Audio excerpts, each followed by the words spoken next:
The 2020 construction season was busy as usual throughout the state in a most unusual year. As the state, country, and world grappled with a pandemic, the NDDOT faced the year head-on, employing technology to effectively follow health and safety guidelines while still putting out $400 million of transportation projects.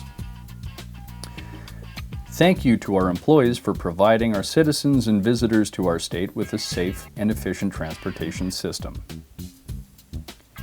The 2020 season started out with a wet spring and rising water throughout the state. Grand Forks District battled overground flooding from the Red River as the ground was still saturated with water from the previous fall.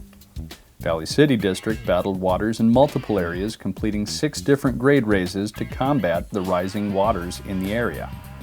Highway 46 near Gackle underwent an emergency grade raise early in the spring as water overtook the roadway. Whips were also installed along I-94 in the Cleveland and Medina areas to hold back the water until construction could begin on the permanent projects. According to Assistant District Engineer Nathan Holland, rising water was a major challenge for the district this year as they completed 30 projects for a total of $40 million.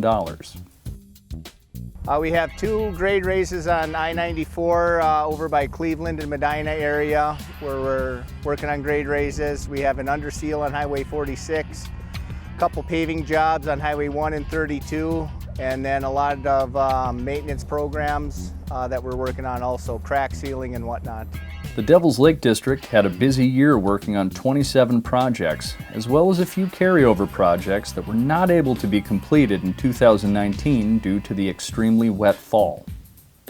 One of the district's major projects is a full-depth reclamation project on US Highway 2. The project features a new notch wedge joint, as described by Baggs, that will increase the density of the centerline joint. The notch wedge joint, they pave like a smaller shelf on the joint on the first pass, and then they come over and pave on top of that with the second pass, and that helps improve the density of the mat, which also will increase the life of the road. Team lead Darren Lindblom highlights intelligent compaction as a feature also being used on projects this year to improve the overall quality of the completed roadway.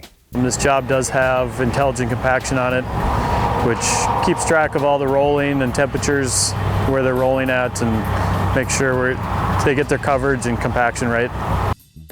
Intelligent compaction is just one of the ways the department is embracing new technology to complete projects. This year, the Grand Forks District had a project that included a partnership with the University of North Dakota to try to establish other methods of testing delamination on our bridge decks. Through materials and research, they worked with UND and got a research project going for probably 3 non-destructive evaluation methods that are currently out there on the market but really haven't been proven. So UND's doing some research on ground penetrating radar and echo imaging and thermal imagery, trying to correlate that with our chain dragging results. The department hopes to find new usable methods to test the delamination on bridge decks for several reasons, but the most important is the increased safety to our staff by taking employees off the roadways and out of harm's way. Grand Forks also had several other large projects this year, including the first segment of a 2-year mill and concrete overlay project on US 2 that required some collaboration with the Grand Forks International Airport. The district also completed the final stages of an urban reconstruction project on Demers Avenue through downtown Grand Forks that focused on bringing safe movement to pedestrians, bicyclists, and vehicle traffic through city planning and project design. The Fargo district was as busy as ever during the 2020 construction season, according to Joe Pearl, Assistant District Engineer. We have a very busy construction schedule this summer. We have 31 projects that we'll be overseeing. Our staff will oversee 19 of those, and I think we have about 11 of them consulted out, so our staff will be very busy this construction season. Major projects in the area, including a bridge replacement project over the Wild Rice River on I-29, concrete paving on the interstate through Fargo, as well as urban reconstruction program on Main Avenue through downtown Fargo that will benefit both vehicle and pedestrian traffic. Our highest profile project is probably the Main Avenue reconstruction. We started that in April, and that's from Broadway to University. It's the second project of Main Avenue. The first one was last year. The Bismarck District had about 25 DOT administered projects and oversaw another 10 city and county projects. US Highway 83 from Bismarck to Wilton, that was one of our biggest projects. We also have this 43rd Avenue project that goes from State Street to Washington Street. We have a Highway 49 slide repair south of Glen Ullin. And we have a mill and overlay project on 36 with some pavement reconstruction. The district was met with minor timeline challenges in the early spring. Despite some project delays, Bismarck District was able to carry on their projects to improve safety and ride for the traveling public. Dickinson District saw around 24 projects on the state system and about 6 on the county system this past season. Well, one of the biggest projects that we have this year is a 31-mile sliver widening project down south of New England on Highway 22. We also built a pedestrian bridge on the west side of Dickinson. And we have another one up on North Dakota 8 between Halliday and Twin Buttes. That's a full-depth reclamation and paving project, about 14 miles long. The Dickinson Pedestrian Bridge project cost totaled at around $2.8 million and included the construction of the bridge, the concrete trail, light post implementation, and traffic control.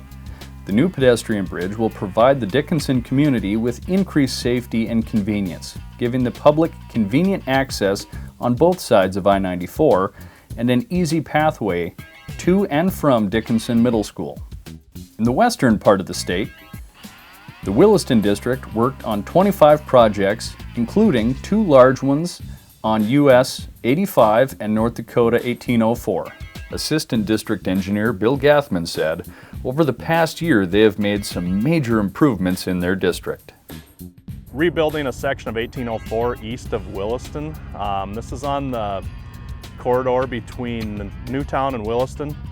This is the last section of road to be rebuilt along that corridor that's been heavily impacted by oil field traffic in the last few years. So once we get that job completed, that'll be a great benefit to all users in the area.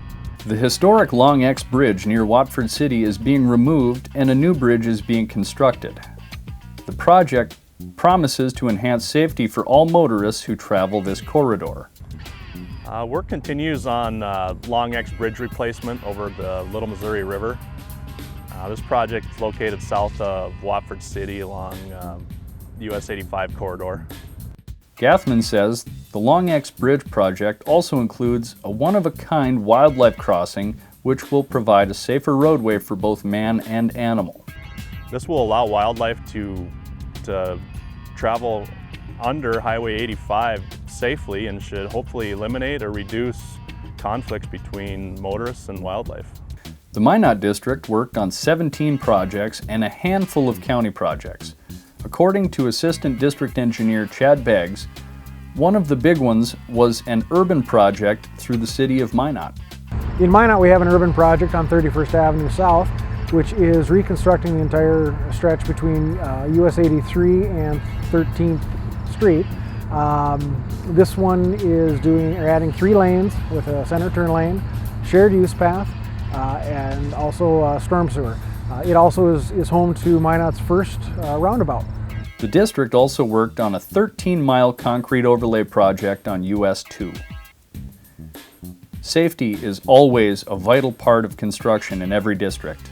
A featured project this season is the addition of a designated safety corridor on Highway 15 from Brooks Junction to Velva in the Minot District and from Bismarck to Washburn in the Bismarck District. On this project, we have upgraded the pavement marking. We've added dynamic message boards and dynamic speed boards to help traffic see what their speeds are, kind of remind them that they may be speeding too much. It also flashes at them to get their attention, and also to get messages out to the traffic a little more readily with the dynamic boards. On 83 we have a safety corridor project, so we're using some new types of pavement marking. We're using some signing. Safety continues to be the department's #1 priority and is always looking for ways to make the roadways as safe as possible for the traveling public. Rumble strips have been used for many years in various areas to increase this safety. Chris Beggs talks about a new version of rumble strips being used in the Devil's Lake District this year that continue the safety for vehicles but cut down on the noise level they can create in communities and residential areas. We are using a new type of rumble strip on a couple of projects this year. It's a sinusoidal rumble. It's quieter on the outside of the vehicle but still maintains the noise level on the inside of the vehicle. The employees of the NDDOT take great pride in what they do, and it shows. We all work together to create an efficient and supportive work environment, helping each other out every day as we safely move people and goods. With 2020 behind us and spring nearly here, the NDDOT is looking towards the upcoming construction season. Thank you to all our staff for the continuous hard work and dedication to the people of North Dakota. We are looking forward to a safe, healthy, and productive 2021.